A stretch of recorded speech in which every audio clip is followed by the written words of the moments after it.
Vozes do Planeta, com Paulina Chamorro.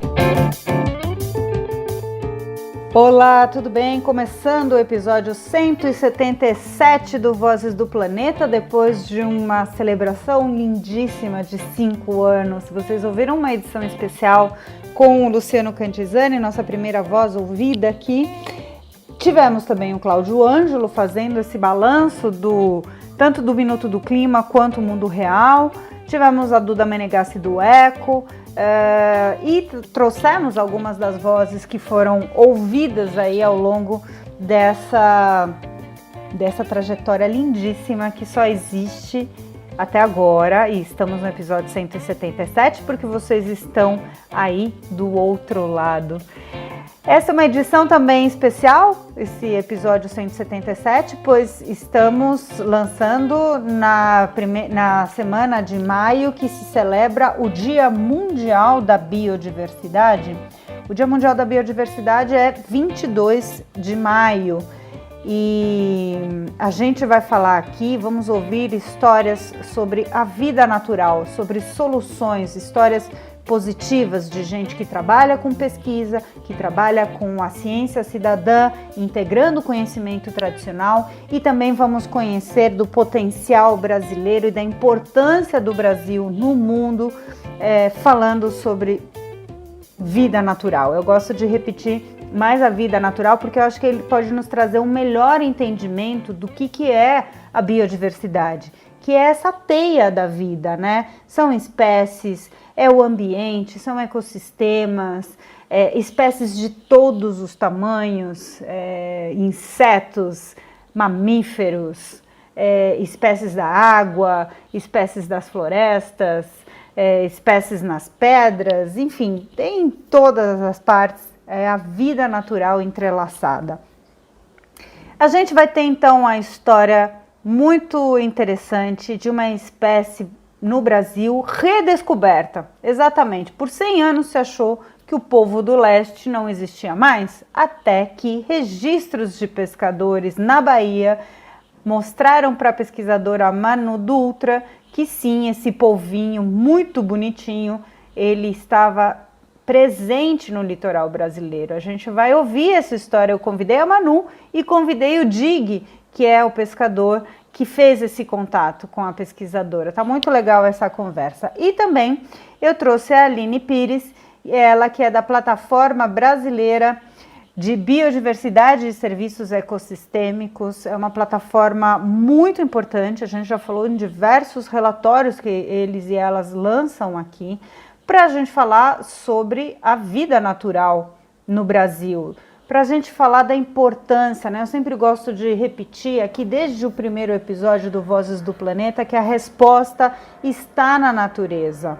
Aliás, já dando um spoiler, muitas das entrevistas do Vozes do Planeta vão virar livro, a convite da Vento Leste Editora, e vamos produzir algumas entrevistas exclusivamente também para o livro, mas a resposta está na natureza, porque se vocês perceberam desde o primeiro episódio, todas as pessoas que passaram por aqui têm a natureza dentro de si, defendem a natureza, falam sobre a natureza. Então a resposta está na natureza, está presente em cada um dos episódios do Vozes do Planeta. A gente vai ouvir e perceber, espero que com esse episódio vocês também percebam a importância de soluções baseadas na natureza, da gente poder olhar sobre essas relações e de como tudo está bem interligado. A Plataforma Brasileira de Biodiversidade e Ecossistemas traz muito desses relatórios. Já fizemos um especial, por exemplo, sobre polinizadores, mostrando de que mais de 70% de todo o alimento que vai para a mesa depende de polinizadores, ou seja, de abelhas, de morcegos e outros. Por exemplo, de abelhas nativas, uma berinjela, quando ela é polinizada por uma abelha nativa, ela pesa até 300 gramas mais do que uma que não foi polinizada com abelha nativa. Olha só que coisa mais impressionante, que detalhes mais importantes para a gente trabalhar e defender a natureza e a vida natural. Tem outros dados muito importantes, por exemplo, aqui na região sudeste, falando de cobertura florestal no sistema Cantareira, que abastece cidades, né, grandes cidades com água, tem um estudo do WRI que fala de que um aumento de cobertura florestal em 8% no sistema Cantareira, na capital paulista, poderia reduzir em 36% a sedimentação, ou seja, aumentando aí a possibilidade de distribuição de água. Olha só que interessante. Outro exemplo que a gente pode falar sobre soluções baseadas na natureza, na produção sustentável de alimentos, que tem o potencial de ampliar a segurança alimentar da população e garantir também a revitalização de bacias hidrográficas. E aí, como é que você pode fazer isso? Adotando parques lineares em margens de rios, que pode evitar, inclusive, enchentes e inundações.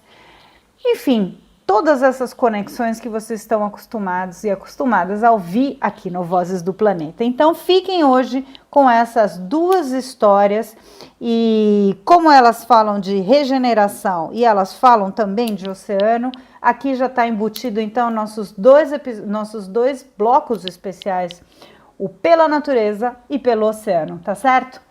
Vozes do Planeta. Muito bem, iniciando esse especial do Vozes do Planeta, logo depois da nossa celebração de 5 anos no ar, vou trazer biodiversidade brasileira. No dia 22 de maio é celebrado no mundo o Dia da Biodiversidade. E para isso eu selecionei uma história que eu queria ouvir e compartilhar com vocês há muito tempo. É a história de um polvinho, é a história de um polvo, o polvo do leste. É uma história de um polvo que foi reencontrado e é uma história que une a ciência, a pesquisa e principalmente o conhecimento tradicional e todo um trabalho de ciência cidadã. Para contar essa história aqui para a gente hoje, eu convidei a Manuela Dutra, pesquisadora. Tudo bem, Manuela? Oi, tudo bem, Paulina? Prazer enorme estar aqui compartilhando esse momento com você e com o Dig. E com o Dig, exatamente. O Dig, ele vai contar para a gente também uma história, como é que ele entrou nessa história, o Dig, que é o Brás Santos de Oliveira. Fala, Dig, tudo bem? Tudo bem sim, graças a Deus. E vocês, como é que estão? Tudo bem?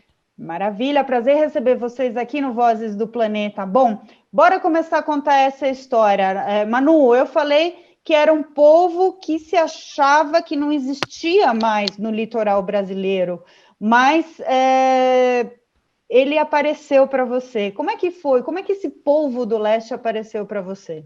Bom, na verdade, a gente não tinha nem essa certeza se ele inexistiu meu estudo de mestrado, a gente tomou conhecimento de que tinha uma outra espécie de polvo na região, mas que era muito difícil de ser capturada, era muito difícil de ser visualizada, e aí a curiosidade aumenta, né? Assim, poxa, mas por que tão difícil?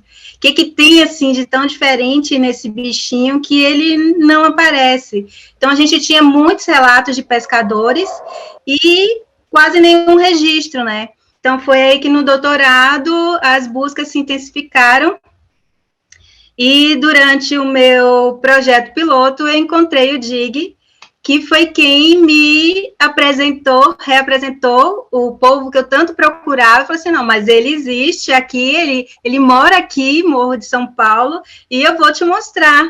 Então, foi aí que tudo começou e a gente começou a buscar por onde mais na costa brasileira esse polvo aparecia, né? E os estudos, eles continuaram nesse sentido de descobrir qual era a espécie que pertencia àquele polvinho tão misterioso. Ô Dig, conta então um pouco qual que é a sua atividade aí em Morro de São Paulo e como é que você via esse polvinho, né? Ou quando que ele aparece? Olha só, na verdade, assim, esse polvinho, eu sempre, assim, eu trabalho muito na área da pesca, né? pesca caça submarina, mergulho, né? E pesco, né, de todas as diversas artes de pesca, né? Com rede, com linha. E daí, toda vez que eu pescava, né, a parte da noite, né, sempre na lua nova, eu sempre conseguia capturar esse polvinho, mas eu não tinha conhecimento dele, né, desse polvinho. Para mim era um polvo normal, né, só que eu sabia que era diferente do polvo normal, porque ele só conseguia capturar ele à noite. Para daí que eu conhecia a Manuela, né, e aí a gente começou, né, a estudar esse polvinho. Aí eu comecei a gostar do polvinho, né, através de Manuela. Mas eu estou falando de polvinho porque ele é muito bonitinho, muito fofo mesmo, né? Tem uns pontinhos azuis, ele tem uma coloração diferente, mas qual que é o tamanho dele? Quem pode contar um pouco sobre as especificações do polvo do leste? Então, esse polvinho, né, esse polvo do leste... Então, ele desculpa? Pode, Manu. À vontade.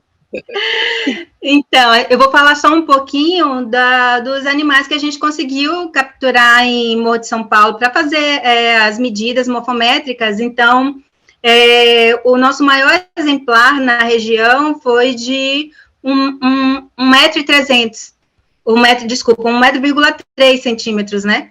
Então, ele cresce muito mais que que a outra espécie de polvo que é comercializada na região. Ele é mais longo, né? Ele tem os braços bem mais compridos e fininhos que o outro, tanto que ele não tem um valor comercial, né? Por conta desses braços finos que, na maioria dos estabelecimentos, eles utilizam essa estrutura para comercializar. E o Callistochthys furvus, que é o nome científico do polvo que eu trabalho, ele possui essas medidas bem diferenciadas em relação ao Octopus insulares, que é o mais comum na região, e por conta disso e pela presença das características manchas brancas espalhadas pelo corpo, ele se torna bem diferente em relação ao que é comercializado na região.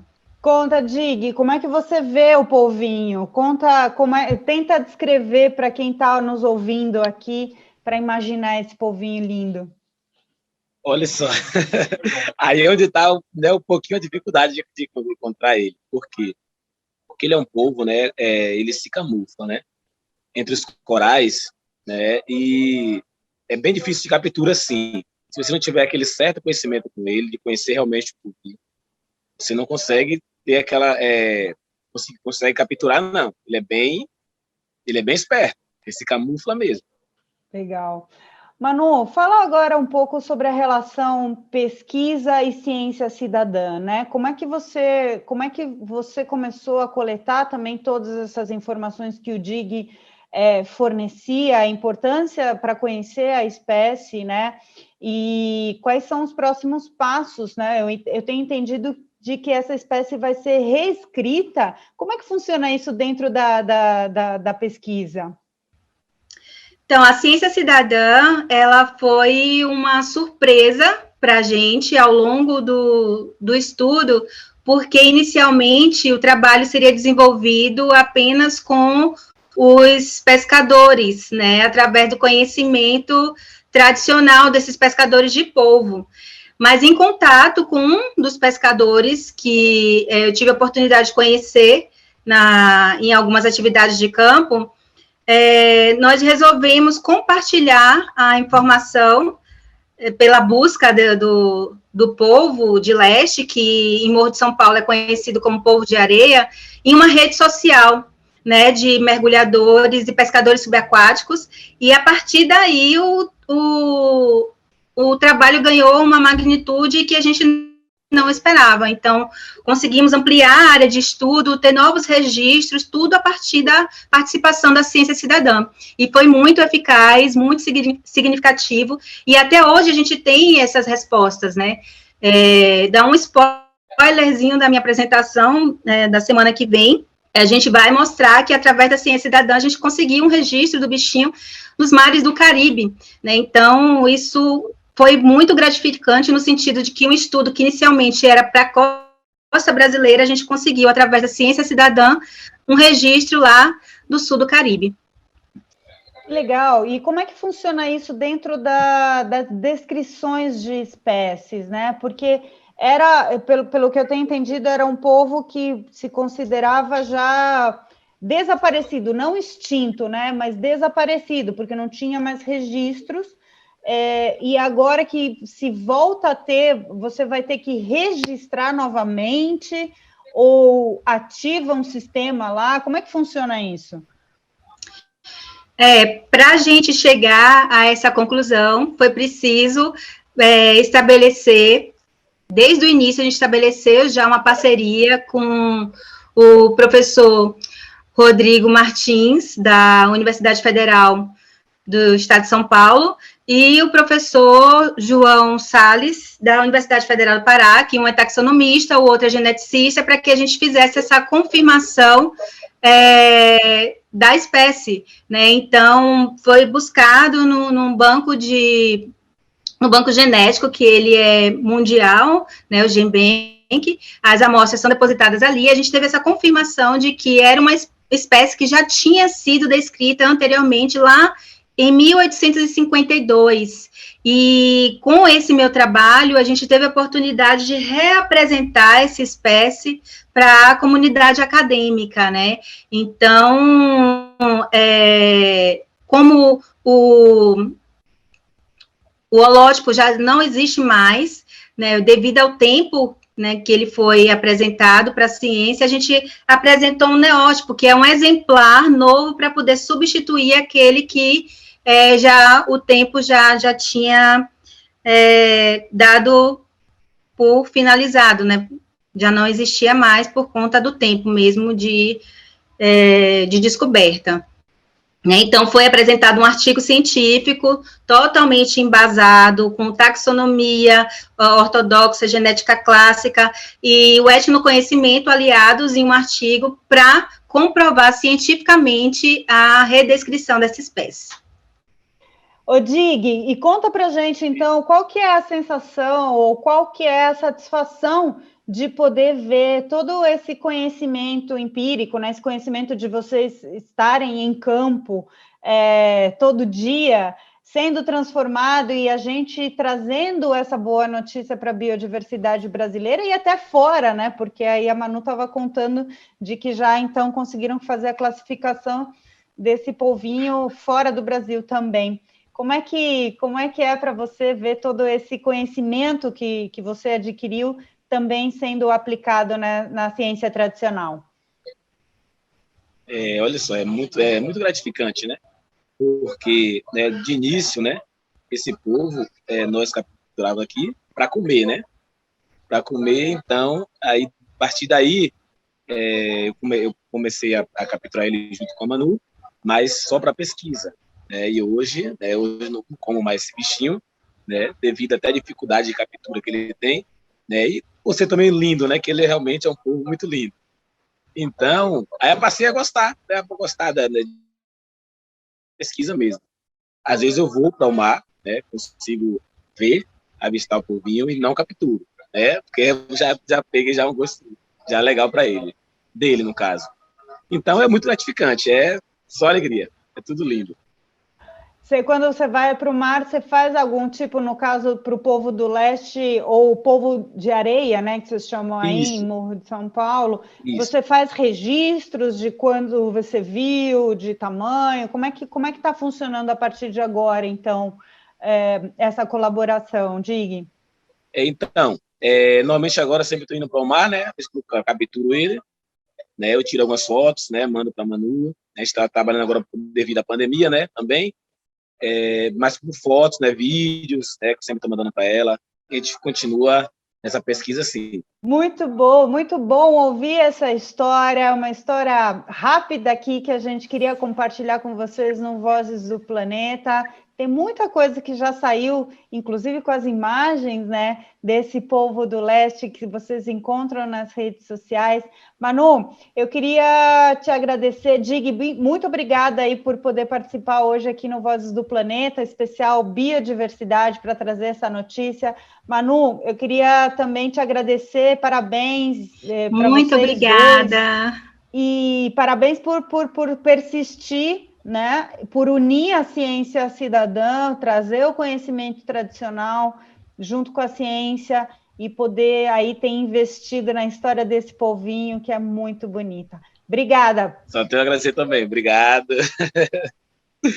Eu é que agradeço imensamente, Paulina, pela oportunidade da gente estar divulgando ciência e compartilhar também a informação de que os diferentes saberes têm uma validade imensa, né, que a gente precisa estar conectado o tempo todo a esses diferentes saberes, que não é só a informação científica que é válida, a informação de quem lida todos os dias com o objeto de estudo, talvez ela seja mais valiosa até, né, porque a gente tem a teoria e eles têm a prática, então, aliar isso tudo aí, eu acho que é o caminho para a gente conseguir cada vez mais agaranhar e compartilhar conhecimento.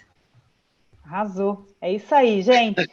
Feliz Dia da Biodiversidade no país mais biodiverso do mundo. Um beijo para vocês. Show. Beijo. Beijão, beijão. Vozes do Planeta. Muito bem, dando seguimento a este episódio especial do Vozes do Planeta, onde falamos de biodiversidade, ou melhor, sobre a vida natural. A gente vai ter uma conversa agora muito importante e bacana para entendermos sobre como funciona no Brasil um órgão especial para tratar sobre isso. A gente já falou diversas vezes sobre alguns relatórios aqui no Vozes do Planeta sobre isso, que é a Plataforma Brasileira de Biodiversidade e Serviços Ecossistêmicos.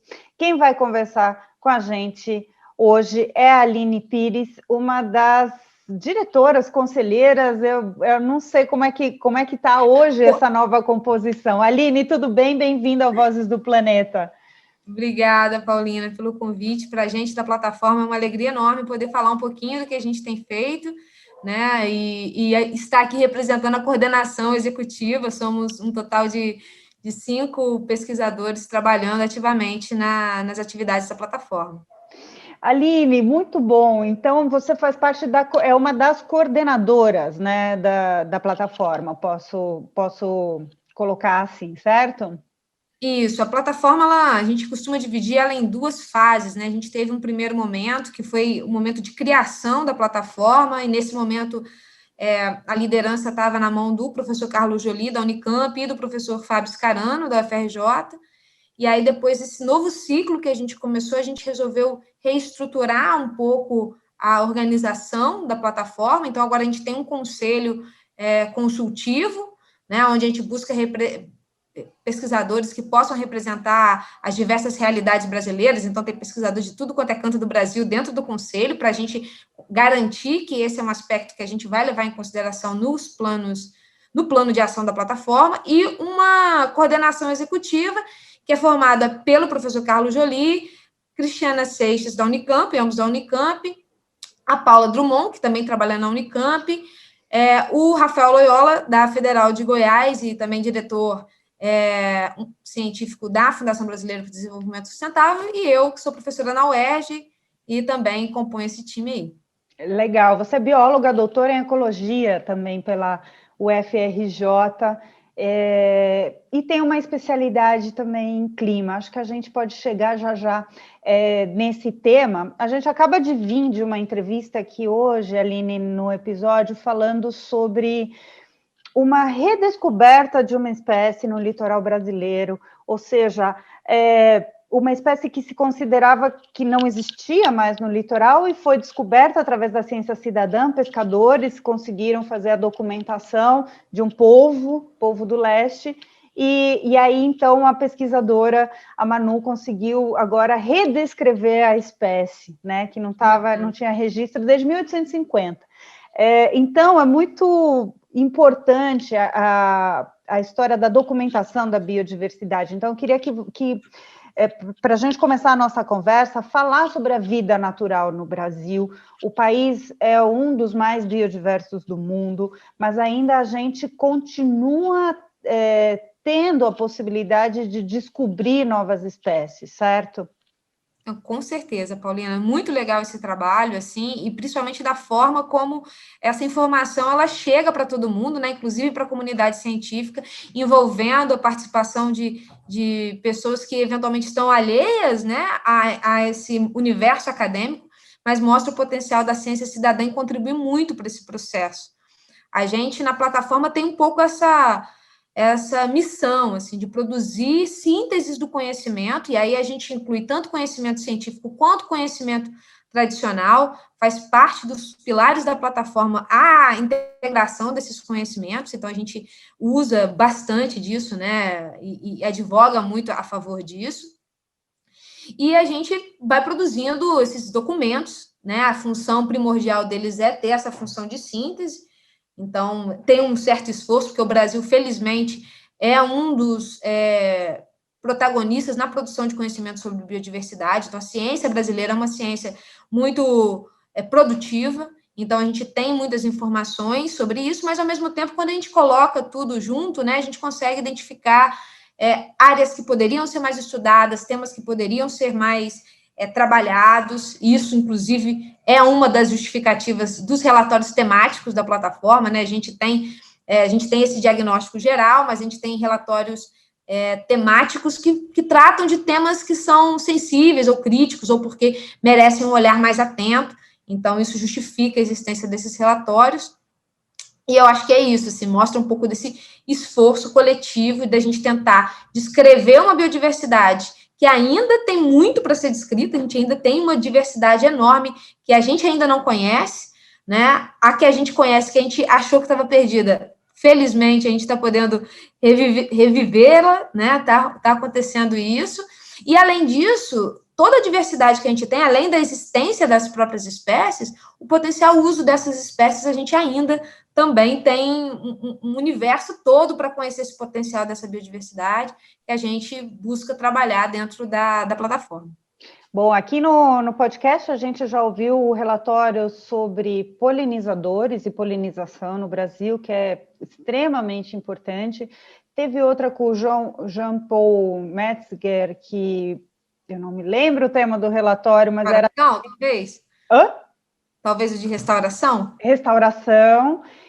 Você é coordenadora, estou vendo aqui, você é coordenadora geral do relatório temático Água, Biodiversidade, Serviços Ecossistêmicos e Bem-Estar Humano no Brasil. Esses relatórios, eles vão se atualizando? Como é que funciona esse cronograma de publicações e de estudos de compilação de pesquisas, Aline?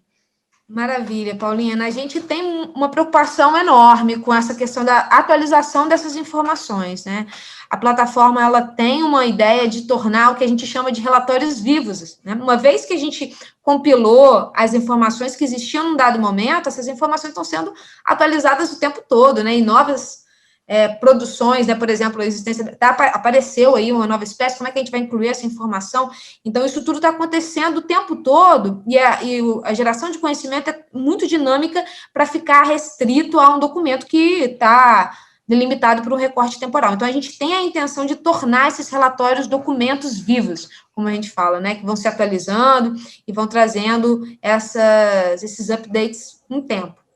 Mas, nesse momento, né, o que a gente tem a gente usa esses documentos como um baseline e, com base neles, a gente vai trazendo informações novas, né? A gente ainda não conseguiu fechar o formato de tornar esses documentos vivos. E aí a gente tem temas específicos que a gente está trazendo, né? Novos relatórios temáticos para construir essa base, e aí, a partir disso, começar a ter essas atualizações e tudo mais. Então, o que a gente faz agora é usar isso e contextualizar com as informações que estão chegando.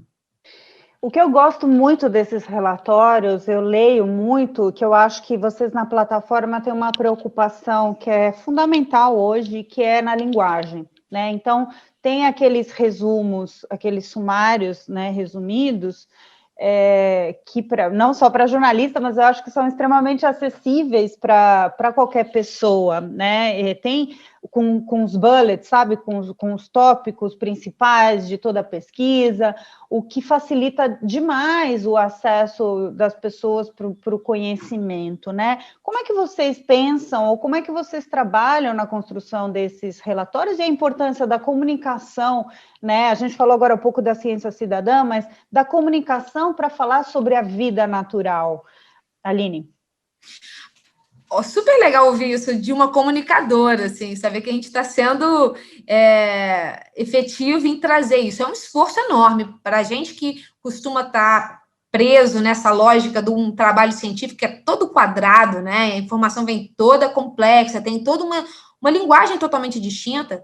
E a gente sabe que a tomada de decisão precisa desse esforço da ciência em traduzir esse conhecimento que é produzido numa linguagem que seja mais acessível para os tomadores de decisão, e tomadores de decisão a gente entende desde de um governante até uma pessoa que pode tomar uma decisão em prol da conservação da diversidade no seu dia a dia. Trazer essa informação de uma forma palatável é uma missão da gente, né? A gente na plataforma quer fazer essa síntese, né? Busca fazer essa síntese para promover diálogos com setores distintos da sociedade, porque a gente acredita que as transformações que a gente busca, a inclusão da diversidade, enquanto um ativo brasileiro capaz de promover o desenvolvimento do país, ela só vai ocorrer se esse diálogo acontecer. E se a gente não conseguir incluir todos os setores que podem ser importantes nessa discussão dentro desse debate, a gente simplesmente não vai ser efetivo. Então, esse esforço todo de comunicação da plataforma passa por isso. Assim, a gente tem um apoio, né? A Paula, que eu comentei aqui mais cedo, é uma nossa especialista em comunicação que traz as linguagens mais adequadas. A gente costuma ter isso, a gente já recebeu apoio também, né? A Isabela foi uma pessoa que deu esse apoio para a gente também nessa primeira fase. Então, a gente recebe, é um valor caro para a plataforma essa questão da comunicação.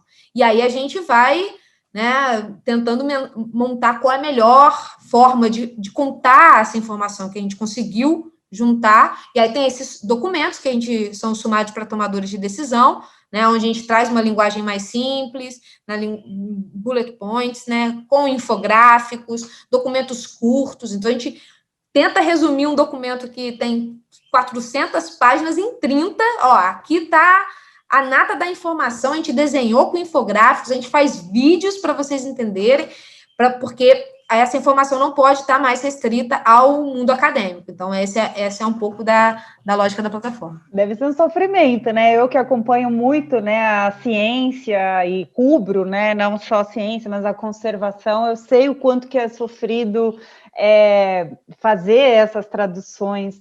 Então, realmente, por isso eu reconheço muito esse esforço, porque realmente são muito bons esses resumos e me ajudam bastante nesse sentido.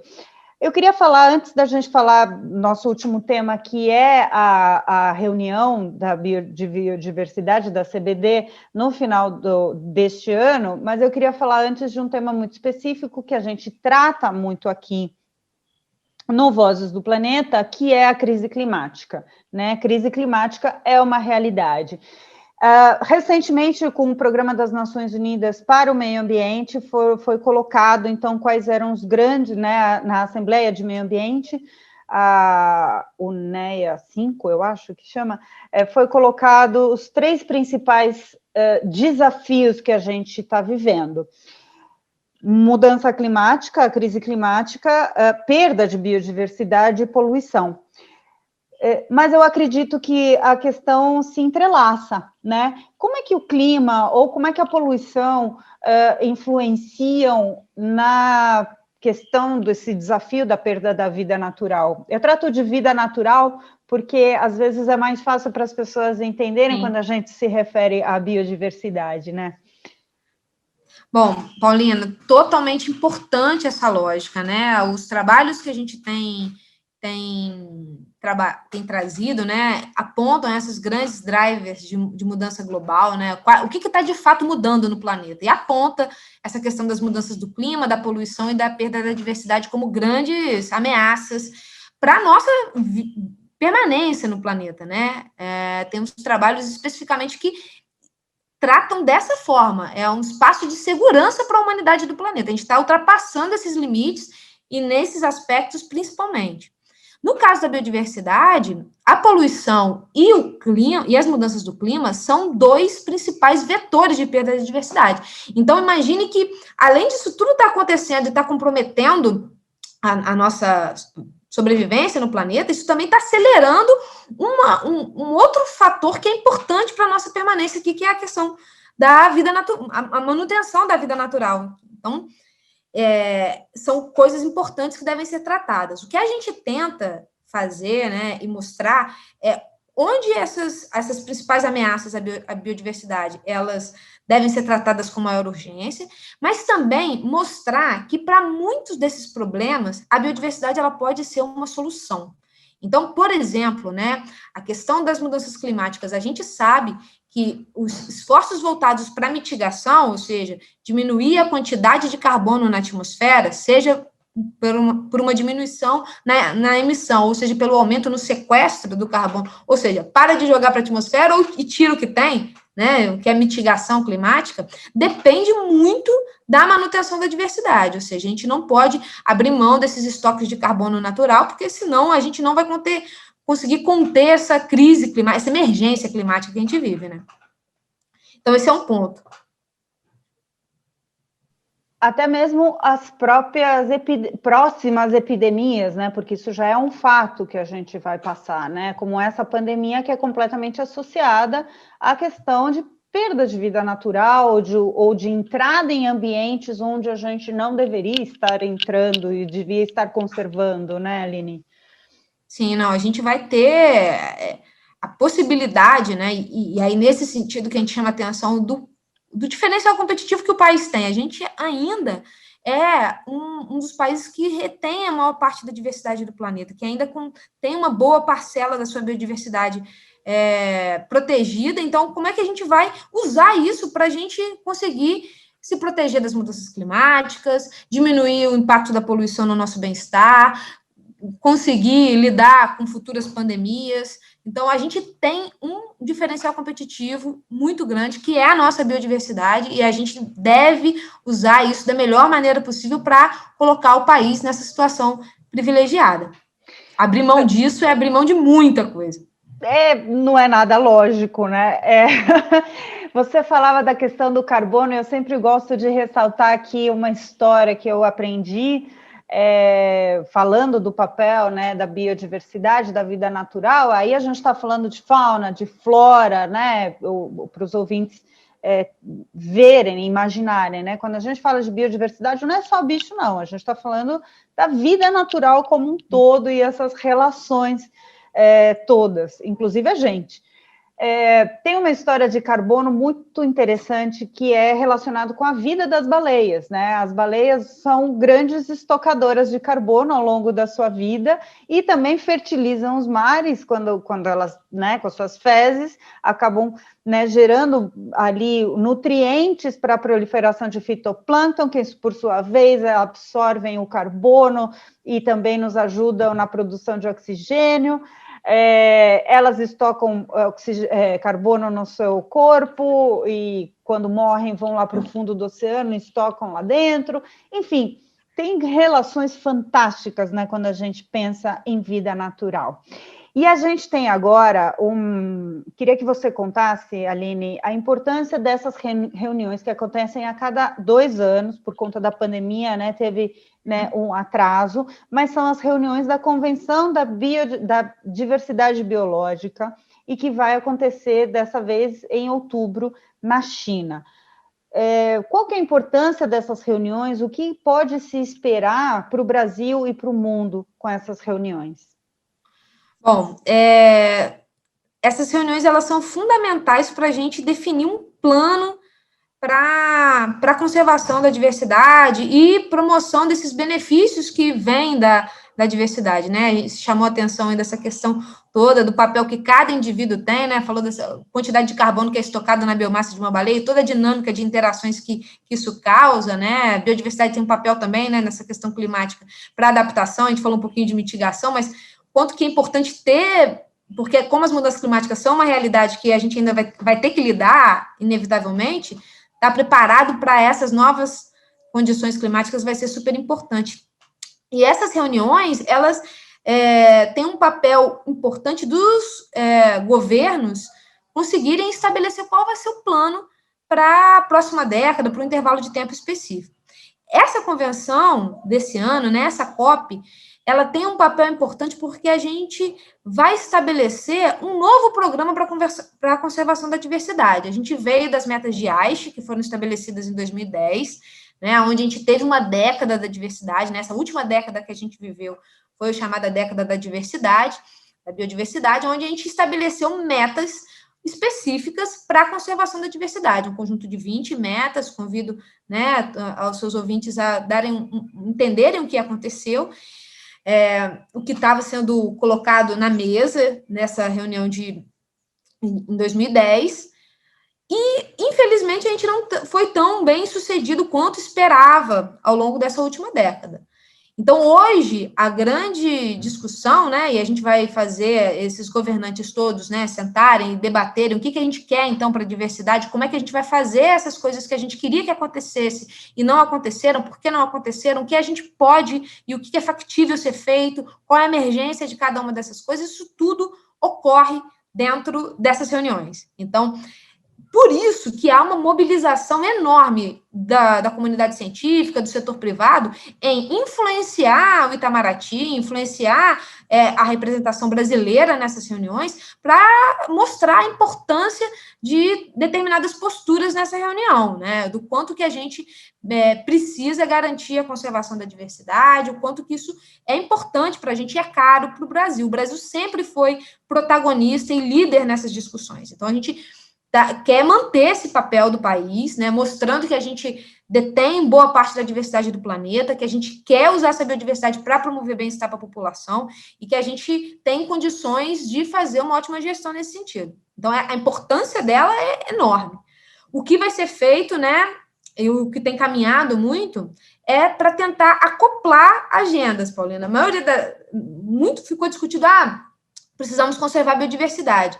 E, na verdade, o que está sendo debatido e o que está sendo discutido é que a gente pode atrelar agendas de biodiversidade, clima, de biodiversidade e sustentabilidade, né? A gente tem a Agenda 2030 aí. Como é que a gente pode estabelecer uma agenda para a biodiversidade que dialoga com outros planos que também estão voltados para o bem-estar humano e estão acontecendo aí em paralelo? Então, essa é um pouco do tom dessa discussão para o final do ano. Para vocês terem uma ideia, eu tive a oportunidade de acompanhar por uma vez só presencialmente uma dessas COPs, que foi em Cancún, e eu lembro que aí o governo mexicano, né, que estava liderando, né, essa reunião, trouxe elementos econômicos muito importantes. Então, as discussões rondaram nesse sentido, que era, por exemplo, o setor madeireiro, o setor de turismo, que precisa estar nessas mesas também de discussões, afinal, o ecoturismo depende essencialmente, né, de ambientes conservados, né, para isso. Então, realmente, você tem razão, é uma reunião extremamente importante para delinear tudo que vai vir daqui para frente, dos esforços que precisam ser feitos. Para a gente finalizar, uma pergunta muito simples, Aline, porque aqui a gente sempre estica, mas depois volta para o básico. Muitos falam, o Brasil é um dos países mais não sei o quê, é um dos não sei o quê. Ele é dos megadiversos do planeta, mas qual que é, no ranking, o Brasil? Tem a Colômbia, que está ali pertinho, né? Mas como é que a gente pode tratar, no ranking da biodiversidade, o Brasil, Aline? Bom, se a gente levar em consideração alguns aspectos, e essa confusão vem um pouco disso, né?